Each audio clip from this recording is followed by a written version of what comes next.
All right, so welcome to Sociolinguistics. Can you all hear me? Okay, great. And the syllabi are there. We'll talk ourselves through the syllabus, but first I want to do a little bit of introduction. So my name is Halmari. I've been here at SAM for 25 years, which is a long time.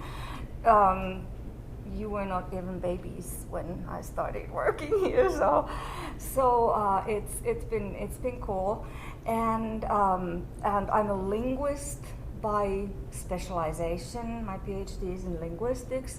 I have also some master's degrees in social science, in English composition, in English philology. So I teach the history of English, I teach English linguistics, the intro to English linguistics, I teach grammar sometimes, and then whatever else needs to be taught. Like this semester I'm teaching Nordic myths also, sophomore class, a little bit different. So very glad to see you here. If you don't mind, I did the roll call, and about the attendance, it is of course wonderful if you can attend. I will do the video recording of each class, unless we happen to have everybody here, but like now we have a couple of people missing, so I will post these online, and I hope you still come here because it's important for me to speak to real people. We were just talking about the difference of speaking to the video camera, only we don't get the subtle feedback that you see the students who are following, they are listening, yay, we have another person here, hello. Welcome, and those are really subtle cues that we get, that the students are hearing, they're understanding, they're getting it, they are interested. Sometimes I speak a long lecture, and then I start seeing that somebody is in need of a pillow. so you kind of shift gears, and you get those subtle messages which you don't get if you don't have an audience. So I encourage you to put your hand up and participate. This is such a wonderfully small class that we can have little discussions, so you can socially distancing, talk to each other, and those kinds of things. So that'll be great. If you don't mind, just say your name and you can just say your first name. This is going to be recorded, so that you know. But maybe say something about what your major is, what your minors are, what brought you into this class, which has such esoteric name that many people wouldn't probably even know what it is. You will after this class. So if you don't mind starting. I'm Raina. I'm an English major, creative writing minor. I want to write books, and I feel like sociolinguistics might help me kind of differentiate between characters, voices, and things like their talking patterns and stuff. Exactly. If you are planning to write dialogue, you kind of have to know what is going to be natural to this particular character based on the character's characterization. So that's a good reason. Welcome here. And you? Hi, I'm Audrey. I'm an English major, creative writing minor, and I've always been interested in evolution of language and how it changes. So this is an interesting very course. good. That's cool. Yes, we'll talk about why language changes. Of course, there's a separate class also, which is called History of English, where we look at that. But the interesting connection between sociolinguistics and the history of English is that in social variation, language variation, we have the seeds of the future change of the language. Some cool people start saying things in a certain way, and then it catches up, and everybody else starts to use that particular word or expression or way of pronouncing vowels or what have you. Very good. And your name? I'm Ayana. I'm an English major, a secondary education minor, and I took this class because I thought it sounded interesting. Yeah, very good. All right. I'm glad that if we were able to make the class sound interesting in those 2 sentences that you can find on the course description. That's good. Selena? Hi. You said my name. Yes. Hi, I'm Selena. My major is English and my minor is secondary education. I took many of your classes and I like your teaching style. It's easier for me to understand. And I'm also interested in like linguistics because that was kind of like my side thing and I wasn't sure if I wanted to get into it. I kind of wish we had more programs so I can like, further that, but I think I'm content with teaching English. This is like a cool hobby, I guess, learning about languages and such. Well, glad to have you in my class again. And the same thing with Jada. Hi, I'm Jaden. I'm an English major with a creative writing minor, and I like it because I really love words and language. That's interesting. Great, wonderful. So nice to see you again. And you? I'm Ashley. I took your class You took 2 of my classes in the same semester, and she survived too. It was really fun, and then now I'm kind of considering linguistics for grad school, but I'm not sure yet, so this will help me out. All right, great to see you here. Wonderful, yes. And you? Hi, I'm Maddie. I'm English major with a creative writing minor. And I took this class because I want to take as many different English courses as I can because I want to be a professor someday. All right, yes, that's so nice. So, yep, I marked you here. Wonderful. So we'll get to know each other much better over this class because it's difficult not to get to know each other if it's such a small class, but I am really grateful that we can go with this class. So sociolinguistics. I was concerned. I wanted initially this class to be called Language and Society, so that it wouldn't be so off-putting, and technical sounding. But that's why we try to, work on the course description that explains what this what this is about. So sociolinguistics is we could paraphrase it by saying it's the study of language and society, the connection between language and society. So that's the focus. In the Intro to Linguistics, you learn about the different areas, different subfields of linguistics, and you learn about the sounds of English, how they are classified and formed in the mouth.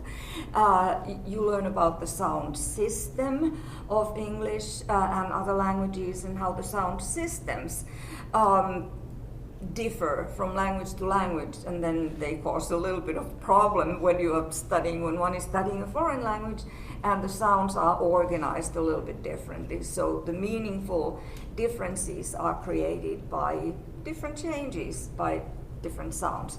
So the sounds and sound system, those are covered there. The building of the words, which is called officially morphology, that's covered also there. Then syntax, which is the building of the sentences and phrases from words, that's covered there.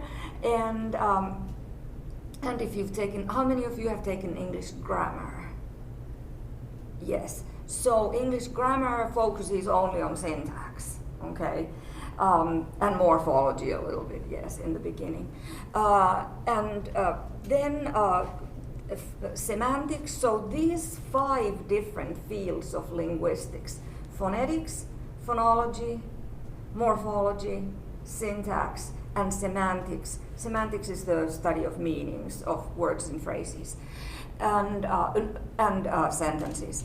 So those kind of form what some linguists refer to as the core of linguistics, that anyone who speaks a language needs to be able to form the sounds, and this all applies to sign languages as well. So they have sounds and morphemes and sentences in the same way as oral or spoken versions of language have. So anyone who speaks, uses, and understands a language needs to know the sounds, right? And then the system of sounds, and then the smallest units of meaning, which are the morphemes from which we build words, and know how to build out of words, how to build sentences and phrases, syntax, and then know the meanings of words and meanings of phrases and sentences. So how that is determined. So those 5 areas, they are essential for anyone to speak a language. However, linguistics does not end there. And in this class, we go to the area that is one of the sub-areas of linguistics, which goes beyond the sentence. So we are not restricted to how a sentence is built and out of what meaning units, the morphemes, and then the morphemes are built of sounds. So we are going beyond that, and we are looking at how language is actually used in societies. Okay, and that's when things become really interesting, because we're looking at real language in real situations, and that's what sociolinguistics is about. So I'm going to write the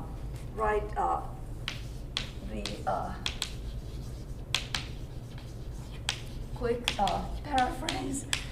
Sociolinguistics is, or the definition is, the study of the interrelationships between language and society. And that's how I typically abbreviate language, so LG. Sociolinguistics is the study of the interrelationships between language and society, or it's the study of language in society. And that is important to keep in mind, because language, we can build sentences, meaningful sentences, and yet language does not exist in a vacuum. It exists in a society, it exists in interactions between members of the society. And sometimes we refer to smaller units of society. Society is kind of, an abstraction. We can speak about speech communities, which means that we have different kinds of speech communities. Here in Evans, we have a speech community of people who are English students, between students and professors. So that is a speech community, and your neighbors and you form a kind of a speech community.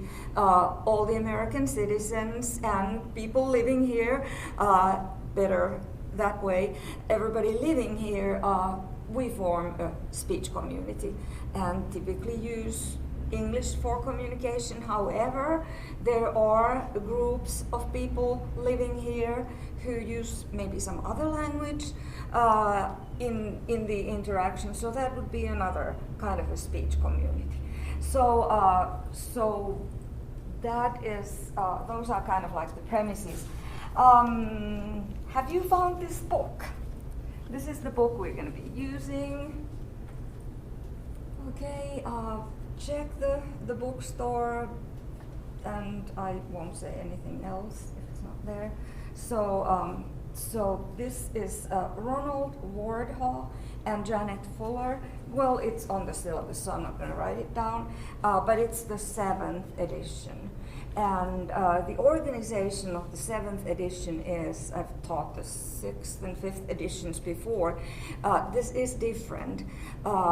It is the chapters come in different order. Of course, the topics remain pretty much the same, but this is updated. So this a good Sam color, right? A Bearcat colored book. So find that, and let's now look at the syllabus then to see what we'll be doing here. Okay, so you've got the course description there on the first page, some sample questions of the kinds of issues that we will be asking. Why do different groups of people speak differently? Why are there slightly different versions of English in different used by different speech communities? How does language and women, the language of women differ from language of men, or does it? And how can people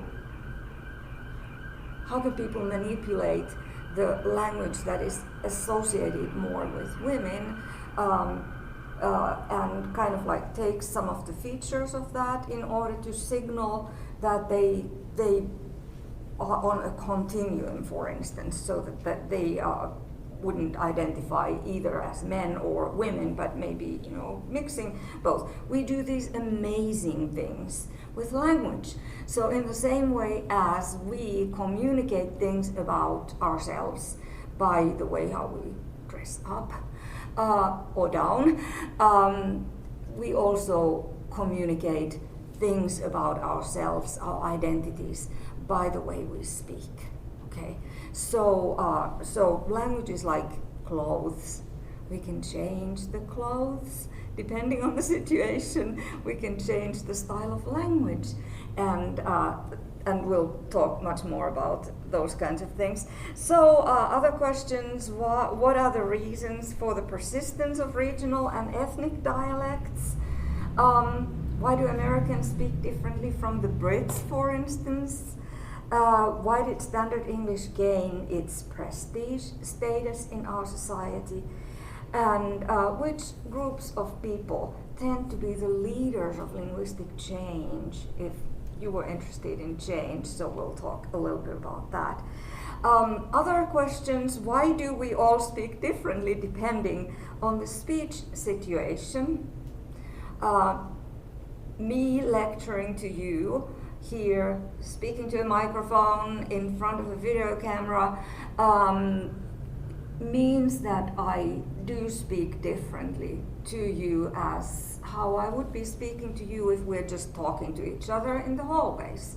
So I've become, I've put on the role of a lecturer, and that determines how I speak in this situation, facing you in a huge auditorium.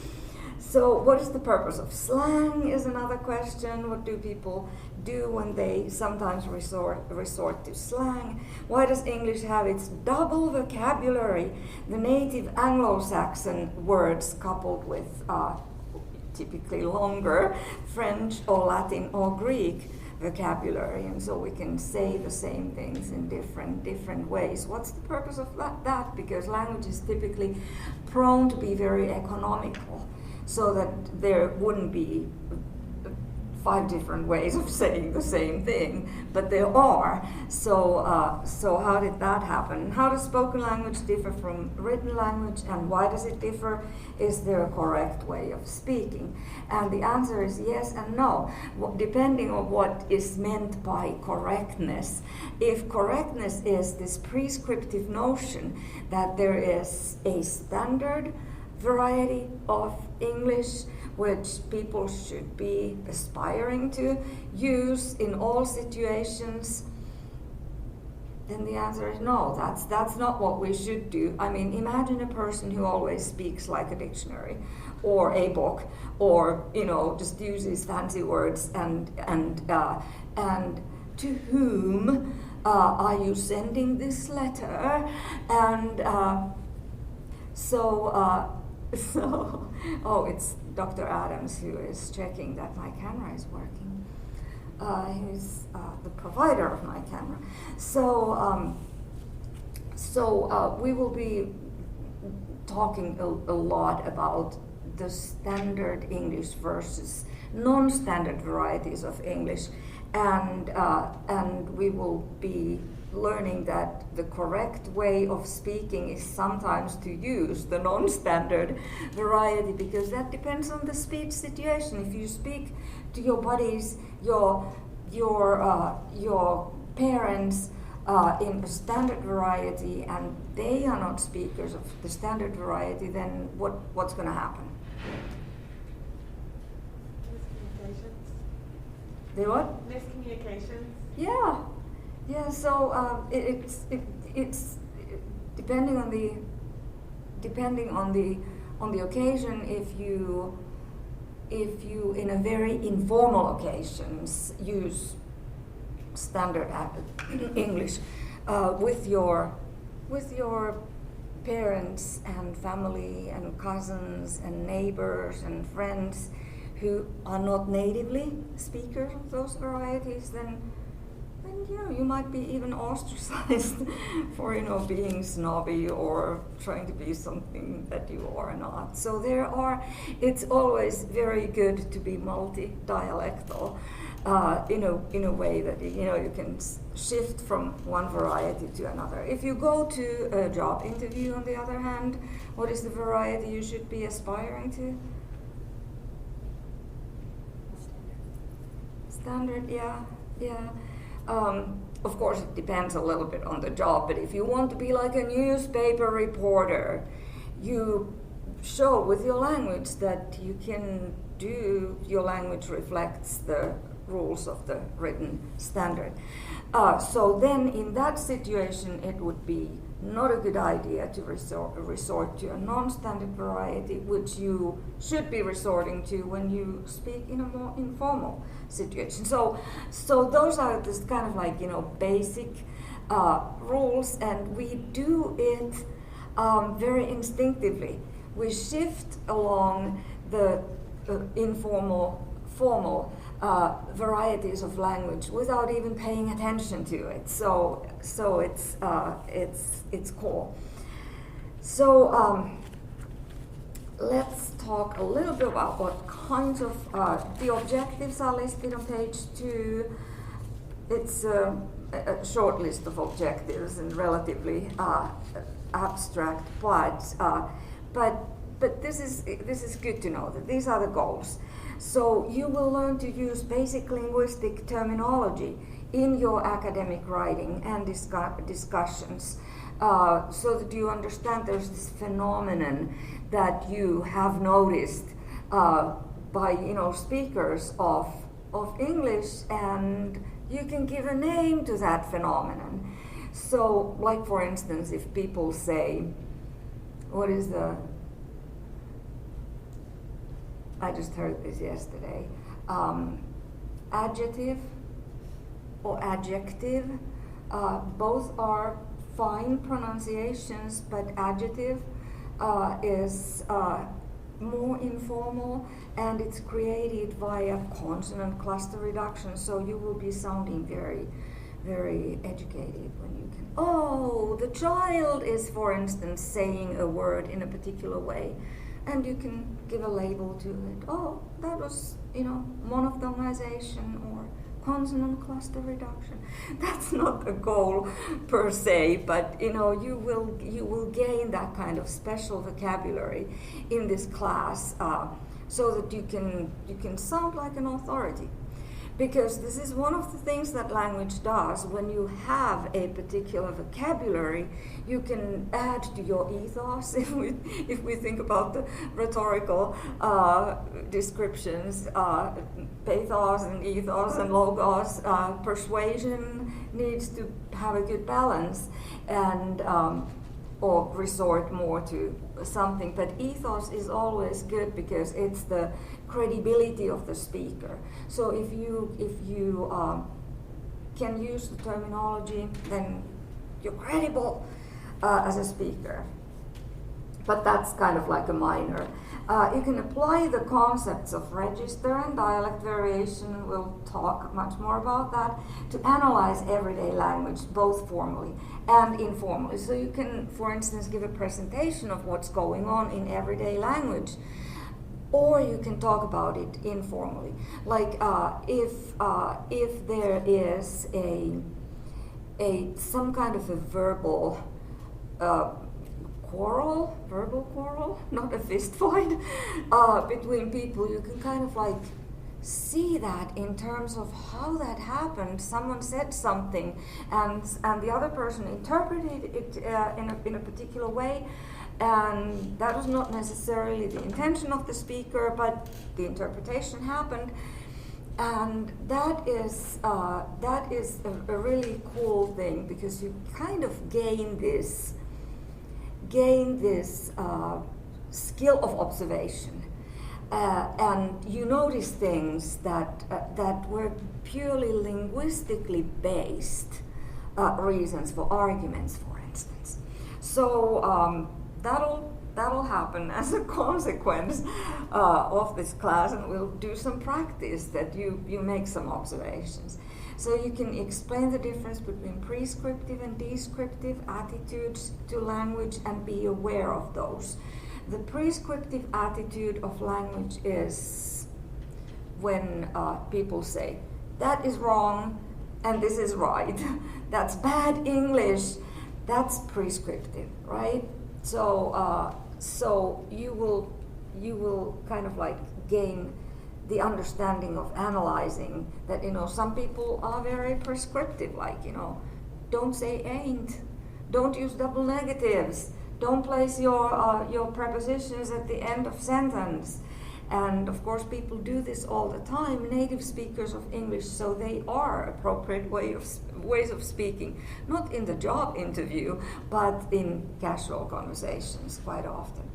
The descriptive attitude to language is the attitude that we use in the Intro to Linguistics, in the grammar class, and here as well. So except that we speak about what happens when people use varieties of English that are not expected in a particular situation, and the descriptive approach is what we aim at.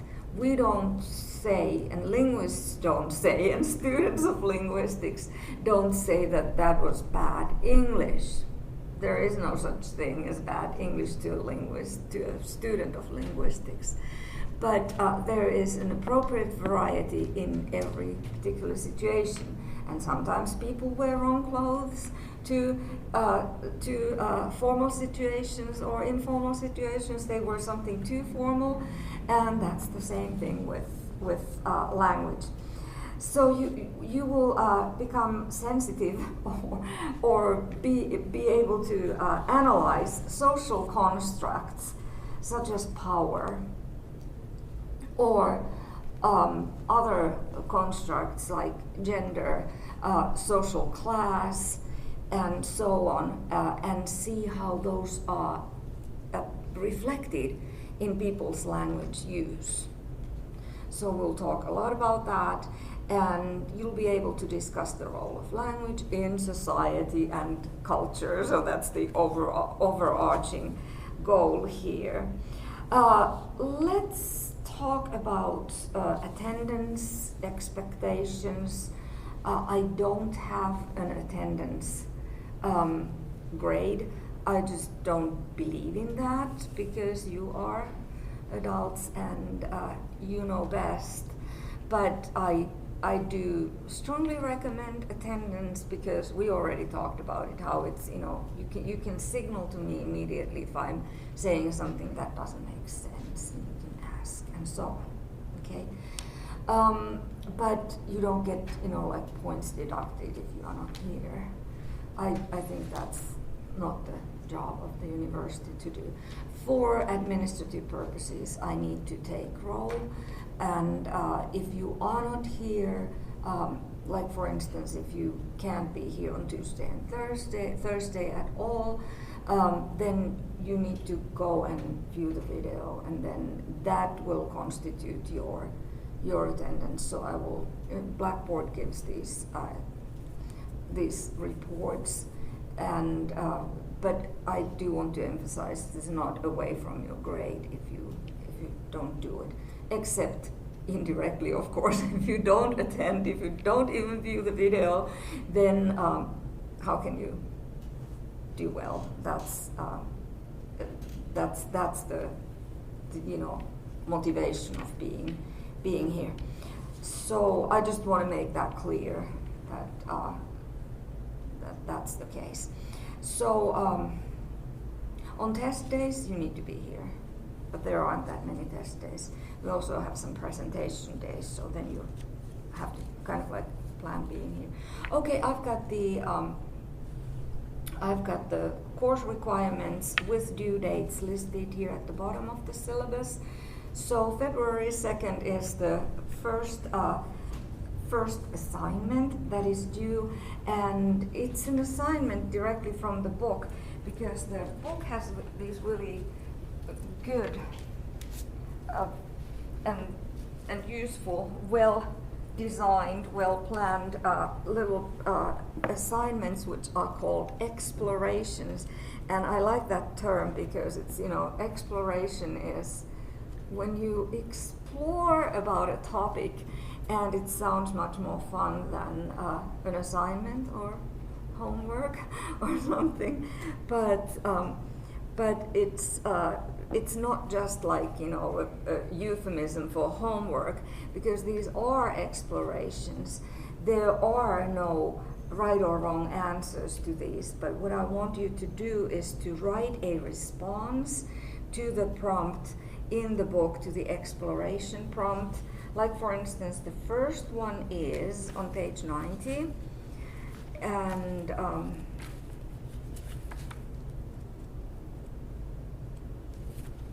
so it's exploration 4.1. They are here on these gray boxes. Everyday multilingualism. What varieties of language do you hear in your everyday life? Do all of these varieties have names? What values are assigned to these different ways of speaking by yourself and others? How do these ideologies and attitudes influence your language use? So these are kind of like very complex questions. At the same time, they are easy because you are exposed to language all the time in interactions with people. And so writing like 250 words, it's not much. It's like a long paragraph, and that'll be enough. So that's the exploration. And we've got 3 different explorations. I've listed the page numbers there in the course requirements, and the due dates are listed here as well. So you know when they are due. But it might be a good idea to kind of like read these explorations that I expect you to write that 250 word response to, so that you can kind of like tune your interactions to kind of like listen to it. So like, what language varieties do you hear? So you hear English here spoken with a Finnish accent. You go to another place and you might hear another language. You might hear Spanish, quite likely here in Huntsville, Texas. You might hear some other languages that you don't know what they are, and you definitely hear different varieties of English as well. So pay attention to those kinds of things and look at the other explorations as well. What I would like you to get, the main objective of this class is that you will become good observers of language in use, and I hope you that interest is kind of like sparked in you based on this class. Okay, so there are also explorations that you don't have to write about, but I would like you to look over all these gray boxed exploration assignments or ideas. They are more ideas for discussion, and respond to those in class. We will sometimes like specifically, okay, now let's talk about this particular exploration. What are your opinions of it? And we may do that in small groups, and then the groups can report to the others. Does that sound doable? So very good, and keep your ears open during this semester, and it will become a lifelong habit. Okay. Don't make it too intrusive, though. Don't start commenting people that, oh, in my sociolinguistics class I learned that you're using a wrong variety in a wrong situation. My first husband said it's hell living with being married to a linguist because you always analyze everything. So that's not a good example, but it's still fascinating. I'm like, okay, we would not have had this quarrel if I hadn't said something nasty. And I said it in a way that was not mitigating anything, so anyway, we'll also learn things about ourselves. So we have a midterm and a final, and basically there are a lot of different little assignments, the little things that we use to get to the 100 points for this for your grade in this class. So most of these are just 10% little exercises or explorations. Midterm is 15%, the final is 20%. Then there is the transcription assignment, which is something that I would predict that most of you will find very interesting, and that's toward the end of the class. I believe it was in April. Yes, so that's when we have already studied enough of these things in order to have a basis for your doing that assignment. But start thinking. I'll give you detailed instructions about how to do that, and start thinking about it. What do I have a group of people, 2 or 3 that I could record? And everybody has a phone now, so you can do the recording much more easily than my students could when I started teaching these types of things, and when you had to have a tape recorder that you bring in, and then it's very intrusive. Now everybody's but you do have to inform the people that is it okay that I record our conversation, and then if they say no, then don't do it. But you can even inform the people during this semester I will have to do a little recording. Is it okay that I record us? And you can be a part of that. As I said, we'll sometimes learn things about ourselves. I have learned a lot about how I speak, doing these video recordings. I tend to start everything by so, and it starts to annoy me when I listen to myself. Here she goes again, and she says, so today. But anyway, you'll probably learn some of your own mannerisms, and it's an interesting experience. We'll talk much more about that, but so that you can keep that at the back of your mind. Then, so you do a recording, which is about half an hour recording, and then out of that half hour, you select 1 minute. It sounds like awfully little, but you will do a very detailed transcription of that 1 minute. So it's about a page long, and you will mark everything like pauses and interruptions, and if somebody laughs, so you need to mark that. So we'll do all these details of discourse, and then that's one thing. and that's 10% of the grade, and then you'll do an analysis of the transcription, which is like 2 to 3 page paper, a very short paper, but you analyze your own transcript. Like, in this transcript, I noticed that, you know, it was maybe of 3 people, and there is one who is always interrupting the others, or there is one who is never interrupting and says very little, and how does that reflect the relationships of these people? So that's usually kind of like an eye-opener for us, that these are the kinds of things that go on in interactions, and they tell something. Sometimes they tell something about the power structure, that you know, somebody hogs the conversational floor all the time, and the others don't get a word in edgewise. And what does that tell? Just, you know, be understanding about that, because you may have just, you know, chosen a minute where one person is more prominent. But anyway, so it's going to be an exploration again. So you will write that little analysis and say a few words about it here in class. We'll inform each other as well of what you have found, what interesting things you have found. More about that later. Then toward the end of the class, during the last day of class, you will give a presentation. This is instead of a longer research paper.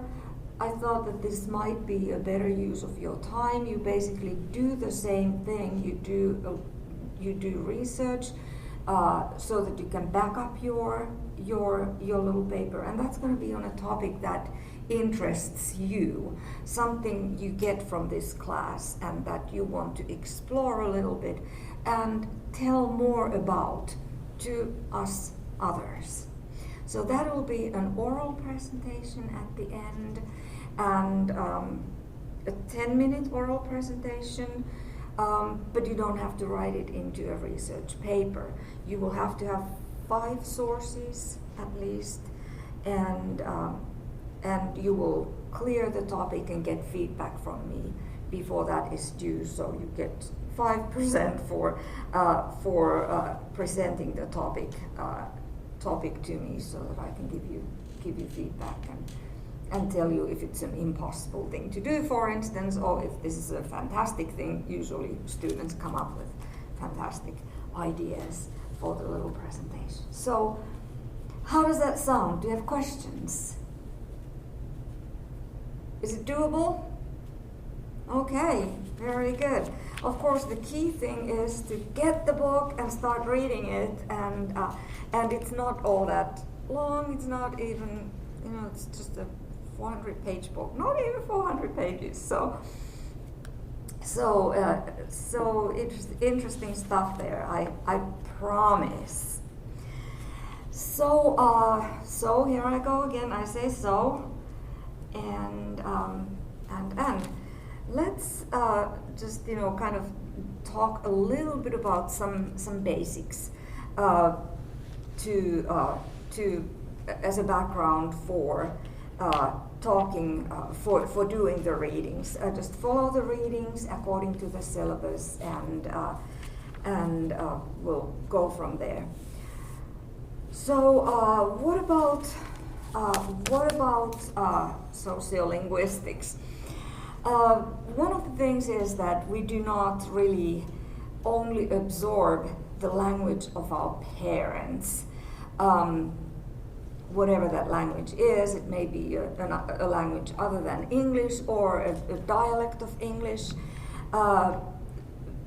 We absorb, specifically we absorb from our parents and all people who are around us when we're growing up. It's a particular dialect that we will adopt their way of speaking. Initially, it's what we would call a family-lect. You will absorb the way your family members speak. So language variation includes different kinds of variations within it.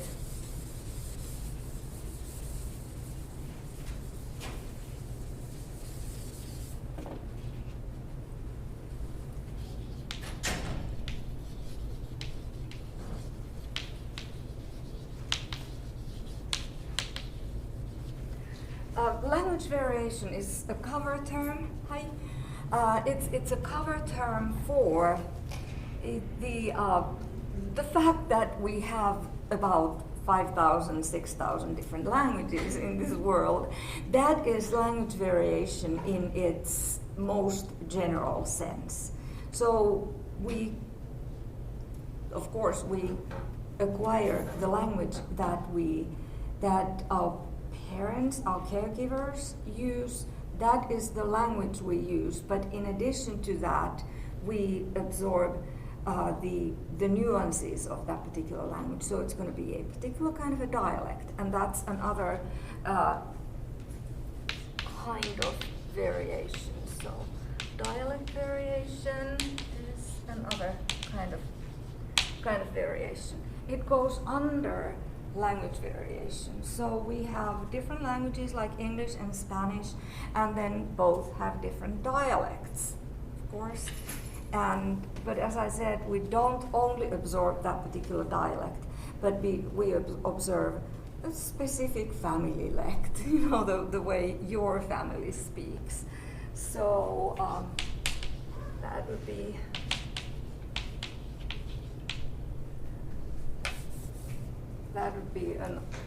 go under the dialect. You're for the grammar class, right? Huh? You're for the grammar class. No, I came in early, sorry. Okay, that's okay. Sorry. And what do you then think might an idiolect be?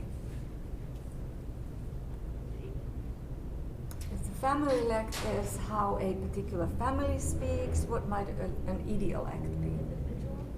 How an individual speaks, yes. So we all know that when you get a phone call from your friend doesn't have to say, "Hey, my name is Mary, I'm your friend," because you recognize their voice. And you recognize their voice, not only the voice, but through the way they speak. So those are idiolects. We all have an idiolect. And then families have family lects, groups of people have dialects, and then different speech communities speak, different large speech communities speak different languages. So in this class we will basically talk about language in the context of where we live, the United States. And we will talk a lot about the monolingual variety of language, which is here the power language of the society, which is English. But we also talk a lot about multilingualism because it's actually a continuum. We have different languages, but then different languages have different dialects. So what is a dialect and what is a language? That is sometimes complicated to decide. Very often we use mutual intelligibility in order to say, okay, that person speaks a different language because I don't understand anything. So that person may be speaking Hebrew or Arabic or French or German, and we don't understand. It's a different language. But sometimes we may run into situations where the other person is speaking English, but we still are like, I didn't understand everything. I really have to pay attention to how that particular person speaks. Like, for instance, Brits who may have some rural dialects, people from UK. We may have like, okay, what was that? I missed that, especially if they speak like a working class dialect. If you ever watch EastEnders, people speak in a working class East London dialect, and I have to pay really a lot of attention not to miss something. But we'll talk a lot about language within monolingual context, and how people who share the same language, but they don't necessarily share the same speech patterns. which makes language interesting. So, in its broadest meaning, the notion of language variation, it refers to the use of different languages, Spanish opposed to Greek, Russian opposed to Italian. However, some language variation can also refer to this dialect variation, right? So, when we hear the word dialect variation, we first probably think about geographic variation, that people from New York speak differently from people in Texas and differently from people in upper Midwest. So, for instance, someone from New York or Boston, they would be leaving out the post-vocalic R's, the sound after vowels. And some other regions, in many other regions, that's not what happens. So there are certain markers of dialects that we notice, and we can identify people by okay, that person is leaving out the R's, they must be coming from somewhere from New England or New York area. Dialect variation, what we don't tend to think about is that dialect variation has also other correlates to society. It's not only the region, but it may be something like socioeconomic class. I mentioned that when I mentioned the East Enders from East London. Socioeconomic class, or gender, or ethnicity, or age. So, older people sound different from younger people. You can hear that, this person who called was about 70 and not 17. So that is another thing. So there are these social constructs that have something to do with how people speak. So the term language variation, it may refer to the variation in the speech of one speaker, and that would be the idiolect. And also another kind of a variation, which is very important to know, would be register variation.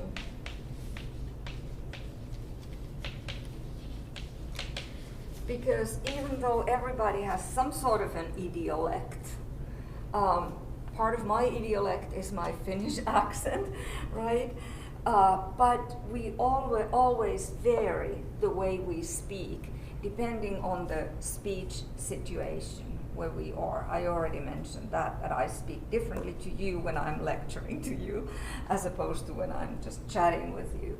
So what we probably need to have here are definitions for both dialect variation, which is language variation according to,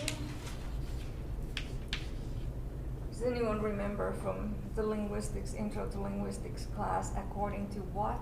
We did a little exploration to sociolinguistics in that class. Language variation according to groups of language users. Does that sound familiar?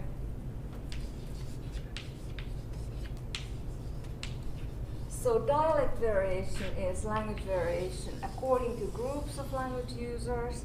And then what is register variation? We all speak in a dialect, right? But then we all speak differently depending on the situation also. We take the situation into consideration.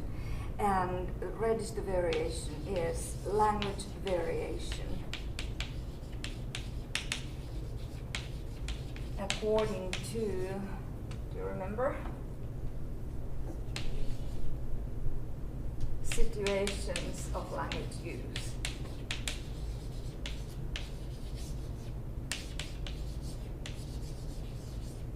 And we can look at that. We'll come back to look at that in much more detail, how the situation changes the way we speak. And actually, this is probably a good place to end this class today, I would like to give you an informal exploration assignment. Listen to yourselves in different situations, and like for instance, you go back to your dorm and you speak to your roommate there, or you go or mom calls and you speak to your mom. So what are the kinds of things you notice? How do you change the way you speak? How does a topic affect how you speak, and so on and so forth. So informal observations, make some handwritten notes perhaps, or put the notes on your phone so that we can have a little bit of an exchange next time. And I am excited about this class. Thank you for signing up, and I'll see you next Tuesday. Have a good weekend.